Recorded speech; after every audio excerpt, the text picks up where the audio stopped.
Good afternoon, everybody, and welcome to the Israel Brief, brought to you by Lay of the Land. If we haven't met before, let me introduce myself. I'm Rolene Marks, and I bring you the top stories from Israel and surrounds every Monday to Thursday on this platform and on our YouTube channel, and you can find us at the Israel Brief. And all you have to do to be reminded of your news from Israel is click on the big red subscribe button. Now, I can't believe that we've already made it through the first week of January. Feels like the longest year ever. Many of us are in lockdown, and Israel from tomorrow afternoon goes into a tougher lockdown. But before we head there together, let's take a look at some of those top stories, and we start in the United States with the events that happened in the capital, Washington, D.C. last night when pro-Trump supporters stormed the Capitol. Now, Prime Minister Netanyahu has given his comments on the proceedings last night, and he addressed a press conference earlier today with U.S. Treasury Secretary Steve Mnuchin, who is in the country at the moment. And he said that for decades, the world and Israel has been inspired by American democracy, but he referred to last night's riots as a rampage that was disgraceful. And he said that this is not reflective of the shared values of the United States and Israel, and called for calm. This was a sentiment echoed by Mnuchin, as well as Israel's leader of the opposition, Yair Lapid, who is the chairman of the Yesh Atid party, and Defense Minister Benny Gantz, who is the chairman of the Blue and White party. Meanwhile, earlier today, Vice President Mike Pence confirmed Biden's victory, and we really hope that calm returns to the capital that is now in 15 days of curfew. Turning now to Israel, and we're all preparing frantically as we head into a tougher lockdown starting tomorrow afternoon at around about 5 o'clock. And 5,000 police have already been deployed around the country.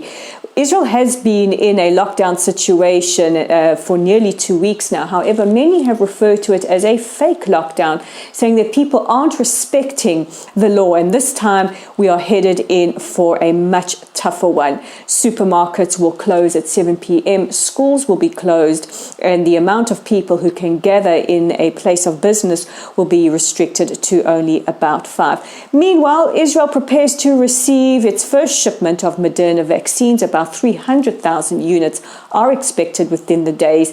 And yesterday, the vaccine rollout slowed down a little bit. Only 91,000 people were vaccinated. But at the moment, the real concern is about the high numbers of contagion.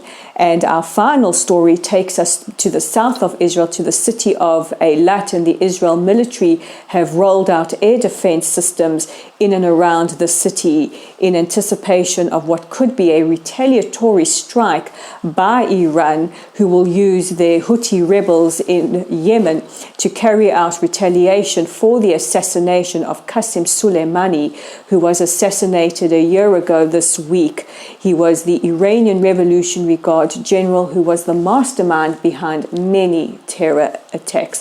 Now, it hasn't been confirmed or denied if Israel carried out that assassination.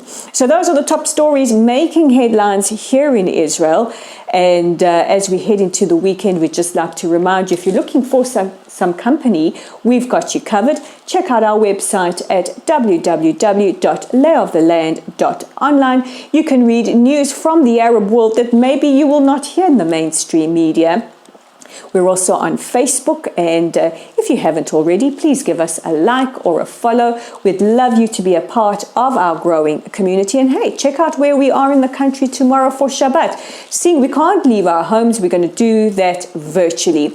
We're also on Twitter at Lay of the Land with the digit 5. So that's Lay of the Land 5. Follow us and retweet us.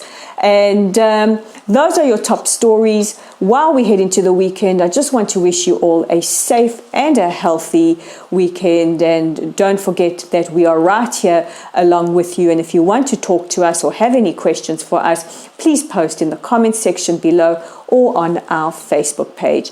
So with that, we wish you a good weekend, a restful weekend, most importantly, a healthy weekend. We'll chat to you again on Monday. Shabbat Shalom from all of us at the Israel Brief and Lay of the Land.